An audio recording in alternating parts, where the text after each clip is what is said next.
અમુક લોકોને સ્મોકિંગની બહુ ખરાબ આદત હોય છે, જેના કારણે એ જે સ્મોકિંગનો ધુમાડો હોય છે એ બી નાકમાં જઈને એ નાક અને સાઇનસનું ટ્યુમર કરતું હોય છે.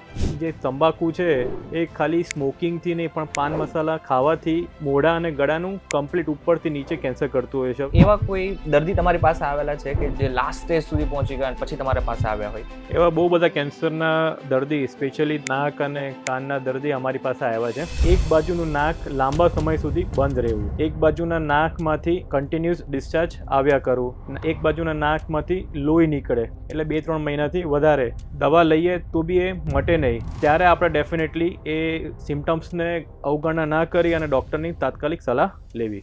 MRI અને CT સ્કેન બંને વસ્તુ બોલ્યા, ફરક શું છે બંને વચ્ચે? CT સ્કેનમાં આપણને હાડકાનું ઇન્ફોર્મેશન વધારે મળે અને MRIમાં સોફ્ટ ટિશ્યુ, સ્નાયુ, પછી ટ્યુમર એની ઇન્ફોર્મેશન આપણને વધારે મળતી હોય છે. કાનમાં બહારના ભાગમાં તમારે સળીથી આપણે જે સાફ કરતા હોઈએ છે, જેના કારણે આપણે કાનના બહારના ભાગમાં વાગે અને એનાથી બી પછી આગળ કેન્સર થઈ શકે છે. તો પછી કાન સાફ કરવા માટે સૌથી બેસ્ટ ઉપાય ઘરે કયો છે? કાનની ભગવાન એવી મેકેનિઝમ બનાવી છે કે ઓટોમેટિક એ સાફ થઈ જતું હોય છે. તો સ્કલ બેઝ ટ્યુમરમાં કયો એવો ભ્રમ છે કે જે આજે પણ લોકો પાડી રહ્યા છે? લોકોને એવું મિથ હોય છે કે આ કેન્સર મટી ના શકે, કેમ કે એ બધું મગજના નીચેના ભાગમાં હોય, મોટી દોરી નસની બાજુમાં હોય, મોટી મોટી ક્રેનિયલ નર્વ્સની બાજુમાં હોય, પણ એવું નથી હોતું. એન્ડોસ્કોપિકલી અથવા પછી ઓપન સર્જરીથી એ આરામથી મટી શકે છે. જો ટ્યુમર છે, કેન્સર છે બેઝિકલી, તો પરિવારમાં કોઈને થયું હોય તો એ બાળકમાં આવી શકે?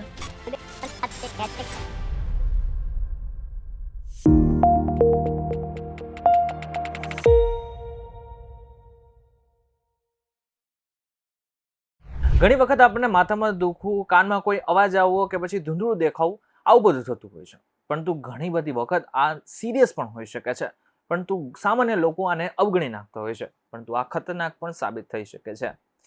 મગજના એક એવા ભાગ કે જ્યાંથી આંખ, કાન અને આપણો મગજ બધું જ જોડાયેલું છે, ત્યાં જો ગાંઠ આવી જાય તો આખું જીવન આપણું બરબાદ થઈ શકે છે. હું જે વાત કરી રહ્યો છું એ કેન્સરની છે. આજે આપણી સાથે આ જ કેન્સર વિશે વાત કરવા માટે ડોક્ટર પરિન જોડાયા છે. ડોક્ટર પરિન પટેલ જેઓ હેડ એન્ડ નેક કેન્સર સર્જન અને સ્કલ બેઝ સર્જરીના નિષ્ણાંત છે. આજના પોડકાસ્ટની અંદર આપણે એ જ વાત કરીશું કે આ ગાંઠ જો બની જાય તો કેટલી ખતરનાક બની શકે, આની સાથે કઈ રીતના નાના નાના લક્ષણોને ક્યારે અવગણવા ન જોઈએ. સર, સૌથી પહેલા તો VTV ડિજિટલમાં તમારું સ્વાગત છે. થેન્ક યુ સો તો મચ. સર, સ્કલ બેઝ ટ્યુમરની આપણે વાત કરી રહ્યા છે, તો આ ટ્યુમર બેઝિકલી શું છે સૌથી પહેલા તો? Thank you Karanbhai, thank you VTV. મારું નામ ડૉક્ટર પરિન પટેલ છે. હું હેડ એન્ડ નેક કેન્સર સર્જન અને સ્કલ બેઝ સર્જન છું. SCG આસ્થા કેન્સર સેન્ટર સાથે જોડાયેલો છું. હવે તમે સારો પ્રશ્ન પૂછ્યો કે સ્કલ બેઝ ટ્યુમર એ શું હોય છે. મુખ્યત્વે જે નોઝ અને સાઇનસના જે ટ્યુમર હોય અને ઇયરના ટ્યુમર હોય એ લોકો સ્કલ બેઝ ટ્યુમરમાં ગણાતા હોય છે. બરાબર છે. તો સ્કલ બેઝની આપણે વાત કરી રહ્યા છે, તો શરીરના કયા ભાગમાં, ચોક્કસ ભાગમાં હોય છે? જેમ મેં કીધું કે જે નાકનો ટ્યુમર હોય, સાઇનસના ટ્યુમર હોય, કાનના ટ્યુમર હોય, જે સ્કલના બેઝ એટલે સ્કલના તળિયાના નીચેના ભાગમાં જે થતા હોય ટ્યુમર, એને સ્કલ બેઝ ટ્યુમર કહેવામાં આવે છે. અમુક આંખના ટ્યુમર બી એ ટ્યુમરમાં આવી જતા હોય છે. રાઈટ. તો આપણે સ્કલ બેઝ ટ્યુમરની વાત કરી રહ્યા છે, તો ટ્યુમર કદાચ કોઈ વ્યક્તિ સાંભળશે ને તો ડરી જશે. તો આ ટ્યુમરનો સીધો મતલબ એવો થાય છે કે કેન્સર જ છે? ના, ટ્યુમર એટલે કોઈ બી પ્રકારની ગાંઠ હોય છે, બરાબર છે. એ સાદી ગાંઠ બી હોય જેને બિનાઇન ગાંઠ કહેવામાં આવે, અને ઝેરી ગાંઠ બી હોય જેને મેલિગ્નન્સી બી કહેવામાં આવતી હોય છે. બરાબર છે. તો આ ટ્યુમર થવાના મુખ્ય કોઈ કારણ? મુખ્યત્વે સ્કલ બેઝ ટ્યુમર જે હોય છે એ બે રીતે ડિવાઈડ થતા હોય છે. જે નાકના અને સાઇનસના ટ્યુમર હોય છે એ થવાના મેઇન કારણમાં જોવા જઈએ તો chemical exposure, fumes exposure over the long period of time. એટલે કોઈ ઇન્ડસ્ટ્રીઝમાં કામ કરતું હોય જેમાં ધુમાડો ખૂબ ઉડતો હોય, એસ્બેસ્ટસ ઇન્ડસ્ટ્રી, સિમેન્ટ ઇન્ડસ્ટ્રી, કોઈ પછી લેઝરવાળા ઇન્ડસ્ટ્રીમાં કામ કરતું હોય જેમાં લેઝરના ધુમાડા ઉડતા હોય, કોઈ પેઇન્ટ ઇન્ડસ્ટ્રીમાં કામ કરતું હોય જેમાં ખરાબ ધુમાડા બધા ઉડતા હોય, અને અમુક લોકોને સ્મોકિંગની બહુ ખરાબ આદત હોય છે, જેના કારણે એ જે સ્મોકિંગનો ધુમાડો હોય છે એ બી નાકમાં જઈને એ નાક અને સાઇનસનું ટ્યુમર કરતું હોય છે. કાનના કેન્સરનું જે મુખ્ય કારણ હોય છે એ લાંબા સમય સુધી કાનનું ઇન્ફેક્શન અથવા પછી કાનમાં બહારના ભાગમાં તમારે સળીથી આપણે જે સાફ કરતા હોઈએ છીએ, જે આપણે લાંબા સમય સુધી સાફ કરતા રહીએ, જેના કારણે આપણે કાનના બહારના ભાગમાં વાગે અને એનાથી બી પછી આગળ કેન્સર થઈ શકે છે. આ તો ઘણા બધા લોકો કરતા હોય છે કે કાનમાં કંઈ પણ વસ્તુ નાખે ને એનાથી યા નાખતા હોય છે જેનાથી કાન સાફ, તો કાન સાફ એનાથી કઈ રીતે નુકસાન પહોંચી શકે? એટલે છે ને એ તમારો પ્રશ્ન સારો છે કે જો એ સળી આપણે વાપરીએ, એક તો એ સ્ટરાઇલ ના હોય Right. અને એ કાનમાં વાગ કરે, એટલે લાંબા સમય સુધી કોઈ બી ક્રોનિક ઇરિટેશન થાય કે જે કાનમાં કે અથવા કાનની કેનાલમાં એને વાગે તો એમાંથી બી એ કેન્સર થઈ શકતું હોય છે. રાઈટ, તો પછી કાન સાફ કરવા માટે સૌથી બેસ્ટ ઉપાય ઘરે કયો છે? આ પ્રશ્ન બી એકદમ સરસ છે. કાનની ભગવાને એવી મેકેનિઝમ બનાવી છે કે ઓટોમેટિક એ સાફ થઈ જતું હોય છે, અને જો તમને બહુ ઇરિટેશન કે ઇચિંગ થતું હોય તો તમારે ભીનો રૂમાલ લઈને ટચલી આંગળીમાં લઈને થોડું આરામથી લૂછી નાખવાનું, પણ અંદર કોઈ સળી કે ઇયરબડ ના નાખવા. રાઈટ, અને જો નાખતા હોય છે તો કાનના પડદા સુધી બી જઈ શકે છે. યસ, ડેફિનેટલી એ બી પડદા સુધી જઈ શકે અને પડદાને બી નુકસાન કરી શકે છે. ઓકે, તો આપણે ટ્યુમરની આપણે ફરીથી આપણે એ જ વાત ઉપર આવીએ. જો ટ્યુમર છે, કેન્સર છે બેઝિકલી, સો પરિવારમાં કોઈને થયું હોય તો એ બાળકમાં આવી શકે? એટલે આપણે જો સ્કલ બેઝ ટ્યુમરની વાત કરીએ કે હેડ એન્ડ નેક ટ્યુમરની વાત કરીએ, એ 99% ઓફ ધ કેસીસમાં એવું નથી થતું, એટલે એ જેનેટિકલી ટ્રાન્સમિટ નથી થતું. રાઈટ, હવે કેટલાક એવા નાના લક્ષણો જણાવી દો કે જેનાથી ખબર પડી શકે કે કોઈ પણ વ્યક્તિ જે પોડકાસ્ટ જોઈ રહ્યા છે કે એમને આ લક્ષણો દેખાવા લાગે ને તો એ તરત ડોક્ટર પાસે પહોંચી જાય. એટલે હા, જે સપોઝ આપણને હું નાક અને સાઇનસ ટ્યુમરની વાત કરું કે એક બાજુનું નાક લાંબા સમય સુધી બંધ રહેવું, એક બાજુના નાકમાંથી કન્ટિન્યુઅસ રસી અથવા પછી કન્ટિન્યુઅસ ડિસ્ચાર્જ આવ્યા કરવું, એક બાજુના નાકમાંથી લોહી નીકળે લાંબા સમય સુધી, એટલે 2-3 મહિનાથી વધારે, દવા લઈએ તો બી એ મટે નહીં, ત્યારે આપણે ડેફિનેટલી એ સિમ્ટમ્સને અવગણના ના કરી અને ડૉક્ટરની તાત્કાલિક સલાહ લેવી. અચ્છા, તમે નાકની વાત કરી તો પોલ્યુશન પણ એક રીઝન હોઈ શકે? યા ડેફિનેટલી, મેં કીધું ને કે pollution is also one of the reason for the increase cases of that nasal and sinus cancer.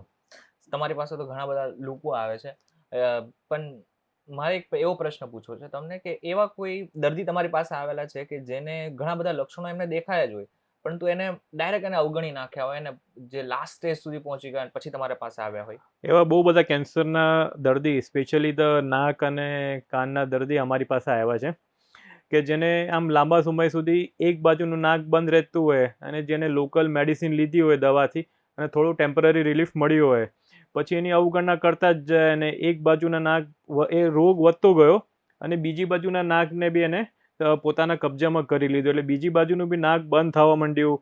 પછી ધીરે ધીરે કરીને એ મગજના સ્કલ બેઝથી થઈને ઉપર બ્રેન સુધી પહોંચી ગયું અને એ તબક્કે જ્યારે પહોંચી જાય છે ત્યારે ઇનઓપરેબલ થઈ જાય છે. બરાબર છે, તો હવે કોઈ દર્દી છે એને ખબર પડી કે મને આવા કઈ લક્ષણો દેખાય છે, પરંતુ હવે એને કોઈ ટેસ્ટ છે કે જે જાતે કરાવી શકે? એટલે ઇટ ઇઝ બેટર કે કોઈ ટેસ્ટ જાતે ના કરાવે, કોઈ સારા ઈએનટી ડૉક્ટર અથવા પછી હેડ એન્ડ નેક સર્જનની કન્સલ્ટેશન કરે અને એના માર્ગદર્શનમાં જ આગળ સ્પેશિયલ વ્યવસ્થિત ટેસ્ટ કરાવે, એ સારું રહેશે એમના માટે. કયા ટેસ્ટ હોય છે basically? પ્રશ્ન એકદમ સરસ છે કે બેઝિકલી 2 સ્કેન હોય છે અમારા માટે, સીટી સ્કેન અને એમઆરઆઈ, બંને ઇમ્પોર્ટન્ટ હોય છે. સીટી સ્કેનથી હાડકાની ઇન્ફોર્મેશન વધારે મળે અને એમઆરઆઈથી આપણને સોફ્ટ ટિશ્યુની ઇન્ફોર્મેશન વધારે મળે, એટલે જ્યારે બી અમને એવું લાગે કે કોઈ નાકનું કે કાનનું કેન્સર છે તો અમે આ બંને ટેસ્ટ ડેફિનેટલી કરાવતા હોઈએ છીએ. અચ્છા, એમઆરઆઈ અને સીટી સ્કેન બંને વસ્તુ બોલ્યા, તો બંને વચ્ચેનો સૌથી પહેલા તો ફરક શું છે બંને વચ્ચે? સીટી સ્કેનમાં શું થાય કે રેડિયેશન અથવા પછી એક્સરે મશીન જેવું હોય છે, એટલે એક્સરેસનું યુટિલાઇઝ થતું હોય છે. એમઆરઆઈમાં મેગ્નેટનું યુટિલાઇઝ થતું હોય છે, એટલે એમાં કોઈ રેડિયેશન એક્સપોઝર નથી હોતું. સીટી સ્કેનમાં આપણને હાડકાનું ઇન્ફોર્મેશન વધારે મળે અને એમઆરઆઈમાં સોફ્ટ ટિશ્યુ, સ્નાયુ, પછી ટ્યુમર, એની ઇન્ફોર્મેશન આપણને વધારે મળતી હોય છે. સર, એવું કહેવામાં આવે છે કે સ્કલ બેઝ જે ટ્યુમર હોય છે બેઝિકલી એને વહેલું પકડવું બહુ મુશ્કેલ હોય છે, આ વાત સાચી છે? અમુક હદે એ વાત સાચી છે કે એનું વહેલું પકડવું બહુ મુશ્કેલ હોય છે, પણ જ્યારે આપણે જાગૃત રહીએ અને આપણને થોડી ઇન્ફોર્મેશન મળે અને આપણે એનું તાત્કાલિક નિદાન કરાવીએ તો આપણે ડેફિનેટલી એને અર્લી સ્ટેજમાં પકડી શકતા હોઈએ છીએ. તો આ સ્કલ બેઝ ટ્યુમરને કેમ જટિલ માનવામાં આવે છે? સ્કલ બેઝ ટ્યુમરને જટિલ એટલે માનવામાં આવે છે કારણ કે એનું જે લોકેશન હોય છે ટ્યુમરનું, એ આજુબાજુમાં બધી ઇમ્પોર્ટન્ટ નસો અને મોટી ધોરી નસો જે મગજમાં લોહી લઈ જતી હોય એની આજુબાજુમાં એનું ટ્યુમરનું લોકેશન હોય છે, એટલે એને બચાવીને જ અમારે બધી સર્જરી કરવાની હોય છે. જો એ ડેમેજ થાય તો દર્દીનું જીવ પણ જઈ શકે અથવા પછી દર્દીને પેરાલિસિસ બી થઈ શકતો હોય છે. રાઈટ. સર આપણે હમણાં વાત કરી રહ્યા હતા એની અંદર એક બહુ જ મહત્વની તમે વાત કરી કે જે લોકો સ્મોક કરી રહ્યા છે. હમણાં 31 મે વર્લ્ડ નો ટોબેકો ડે આવી રહ્યો છે. તો સૌથી પહેલા તો એ સમજાવી દો કે જે સિગરેટ કોઈ ફૂંકતા હોય કે પછી કોઈ પણ વસ્તુ ફૂંકતા હોય તો એનાથી કઈ રીતના આ કેન્સર થઈ શકે. વર્લ્ડ નો ટોબેકો ડે આપણે દર વર્ષે 31 મે સેલિબ્રેટ કરતા હોઈએ છીએ. એનું મુખ્યત્વે એક જ કારણ હોય છે ટુ અવોઇડ ધ ટોબેકો, એટલે ટોબેકો વિશે આપણે અવેરનેસ ક્રિએટ કરવાનું છે કે ટોબેકો જે તંબાકુ છે એ ખાલી સ્મોકિંગથી નહીં પણ પાન મસાલા ખાવાથી બી જે કેન્સર કરતું હોય છે ને એ મોઢા અને ગળાનું કમ્પ્લીટ ઉપરથી નીચે કેન્સર કરતું હોય છે. હવે તમે પૂછ્યું કે એ કેવી રીતે કેન્સર કરતું હોય છે. તંબાકુ અને તંબાકુના જે પદાર્થ હોય છે એમાં 1000 ટાઈપના કેમિકલ્સ હોય છે, બરાબર છે. એમાં બી પછી એ લોકો જે પડીકે બનાવે કે જે આ બધું બનાવતા હોય છે ગુટકા ને એમાં બી એ લોકો એવા બધા ગંદા કેમિકલ્સ એડ કરતા હોય છે કે જેના કારણે આપણા મોઢા અને ગળાના કેન્સર તાત્કાલિક એને જેનેટિક મ્યુટેશન થાય છે અને એમાંથી એક કેન્સર ડેવલપ થતું હોય છે. તો ઘણા બધા લોકો આજે પણ સિગરેટ મૂકી નથી શકતા. તો જે લોકો સિગરેટ મૂકી શકે એના માટેનો ઉપાય કયા કયા છે? આ તમે એક સરસ પ્રશ્ન પૂછ્યો કે અમે જ હમણાં જ એક કેન્સર શું કે વ્યસન મુક્તિ અભિયાન અમે ચાલુ કર્યું હતું, જેમાં અમારા સાથે સાયકેટ્રિસ્ટ હતા અને સાયકો કાઉન્સિલર બી હતા. અને બધાને અમે સમજાવ્યું કે જેને આ હેબિટ હોય છે સિગરેટ સ્મોકિંગ અથવા તમાકુ ખાવાની, એ એક ટાઈપનું રોગ જ કહેવાતું હોય છે. એટલે તમે જે રોગ એ કેન્સર વ્યસન મૂકવાનું હોય છે એને સાયકેટ્રિસ્ટ અથવા પછી સાયકો કાઉન્સિલરના ગાઈડન્સમાં જ તમે મૂકી શકો. એ લોકો અમુક એવી દવા આપતા હોય છે કે જેના કારણે તમે તાત્કાલિક એ વ્યસન 100% મૂકી દેતા હોય છે. ડન છે સર. કેટલાક વાર રેપિડ ફાયર પ્રશ્ન છે મારે તમને પૂછવા છે. આ Definitely. પ્રશ્નનો જવાબ તમારે એક જ લાઈનની અંદર આપી દેવાનો છે. Sure. રાઈટ. વારંવાર માથાનો દુખાવો ક્યારેક સિરિયસ માની લેવો? જ્યારે કોઈ દવાથી ના માટે ત્યારે. ઓકે. ટ્યુમર એટલે હંમેશા કેન્સર જ? ના. ઓકે. શંકા થાય તો સ્કેન કરાવી લેવું કેટલું સારું? બહુ સરસ. ઓકે. સ્કલ બેઝમાં સર્જરી લાસ્ટ ઓપ્શન કે પછી જરૂરિયાત છે? એકદમ જરૂરિયાત છે. ઓકે. એન્ડોસ્કોપિક સર્જરી ખરેખર સેફર છે? 100% સેફર છે. It is more safer than the open surgery. એક લક્ષણ જેને ક્યારેય અવગણવું ન જ જોઈએ? નાકમાંથી લોહી નીકળવું. ઓકે. અર્લી ડિટેક્શન કેટલું મહત્વનું? ખૂબ મહત્વનું, કેમ કે અર્લી સ્ટેજમાં મટવાની શક્યતા 95% છે, લેટ સ્ટેજમાં મટવાની શક્યતા 30% છે. ઓકે. બિનાઇન ટ્યુમર ટેન્શન લેવું પડે કે પછી ટેન્શન લેવાની જરૂર નથી? થોડું ટેન્શન લેવું પડે. ઓકે. સર્જરી પછી જીવન નોર્મલ થઈ શકે? ડેફિનેટલી થઈ શકે. દર્દીઓની સૌથી મોટી ભૂલ કઈ? પોતાની જાતે ડૉક્ટર બની જવું. ઓકે. પેઇન વગર પણ ટ્યુમર હોઈ શકે? 100%. ઓકે. આજકાલ ગૂગલ અને ચેટ જીપીટી ઉપર, જેમિનાઈ ઉપર ઘણા બધા લોકો લક્ષણો શોધતા હોય છે અને પછી એની કંઈક સારવાર માટે બી કોશિશ કરતા હોય છે. આ કેટલું યોગ્ય છે? એકદમ અયોગ્ય છે, ખૂબ ડેન્જરસ છે. સૌથી મોટો મિથ કયો છે? મને કેન્સર ના થઈ શકે. ઓકે. ડોક્ટર પાસે જવાનો સાચો સમય કયો છે? જ્યારે તમને કોઈ લક્ષણ 2 મહિનાથી વધારે ચાલુ રહે, કોઈ દવાથી ના મટે, ત્યારે ડેફિનેટલી એમની વિઝિટ કરો. તો સર રેપિડ ફાયર પ્રશ્ન તો પૂરા થઈ ગયા છે, પરંતુ સર્જરીના અગર પ્રશ્ન આપણે પૂછીએ તો એન્ડોસ્કોપી સર્જરી સૌથી પહેલા તો એ શું છે? એન્ડોસ્કોપિક સર્જરી એટલે નાકમાંથી દૂરબીન નાખીને એ સર્જરી થતી હોય છે અને એ અમે HD કેમેરામાં જોઈને કરતા હોઈએ છીએ અને અમારો જે કેમેરા સિસ્ટમ હોય છે એ જર્મન મેડ કેમેરા સિસ્ટમ હોય છે, જેનાથી અમને મેગ્નિફિકેશન મળતું હોય છે. એટલે જેના કારણે અમે પ્રોપર માર્જિન્સ લઈ શકીએ કેન્સરના અને કોઈ બી નસોને ડેમેજ કર્યા વગર એ સર્જરી કરી શકીએ અને બહાર કોઈ ચીરફાડ કે ચેકો ના આવે. તો ઓપન સર્જરી સૌથી પહેલા શું છે અને ક્યારે કરવાની જરૂર પડે? એટલે એન્ડોસ્કોપિક સર્જરીના અમુક લિમિટેશન હોય કે જે જ્યારે હાડકામાં જતું હોય કે બહાર ચામડીમાં આવતું હોય કે બહુ ફેલાયેલું હોય ત્યારે અમુક સમયે એન્ડોસ્કોપિક સર્જરી ના થઈ શકે. ત્યારે ઓપન સર્જરી એટલે બહાર નિશાન મૂકીને કે માથામાં નિશાન મૂકીને ત્યારે આપણે એ સર્જરી કરતા હોય જેને ઓપન સ્કલ બેઝ સર્જરી કહેતા હોઈએ. સર્જરીમાં કેટલો ટાઈમ લાગતો હોય છે અંદાજે? અંદાજે આમ જોવા જઈએ તો બધી સર્જરી અલગ અલગ સમયની હોય છે, પણ આમ તમે એવરેજ કાઉન્ટ કરો તો it ranges between the 6 to 12 hours. Okay. અને સર્જરી પછી દર્દી ક્યારે ઘરે જઈ શકે? સર્જરી પછી નોર્મલી અમે દર્દીને 6થા થી 7મા દિવસે ઘરે મોકલતા હોઈએ છીએ. તો સર્જરી પછી કેટલા ટાઈમમાં નોર્મલ થઈ શકે એ તો તમે કીધું, પરંતુ એને કઈ વાતનું ધ્યાન રાખવું જરૂરી છે? સર્જરી પછી જ્યારે આ નાકની કેન્સરની સર્જરી થતી હોય છે ત્યારે અમે સર્જરી પછી એ લોકોને સલાહ આપતા હોઈએ છીએ કે નાક પ્રોપર ક્લીન કરવું. ડેડી એના કારણે શું થાય કે અંદર ક્રસ્ટિંગ ના બને, અંદર ધુમાડો ના જાય, કચરો ના જામે, અને બહુ હેવી વેઇટ લિફ્ટિંગ કે વજનવાળું ઉપાડવું નહીં.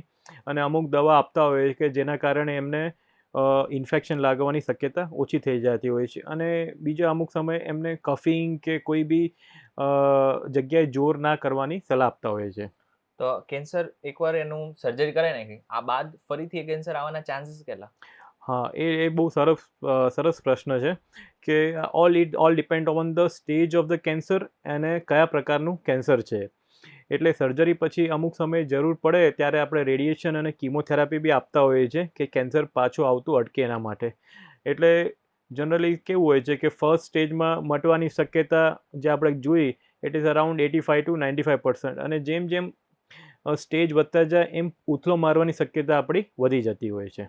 રાઈટ. તો સ્કલ બેઝ ટ્યુમરમાં કયો એવો ભ્રમ છે કે જે આજે પણ લોકો પાડી રહ્યા છે?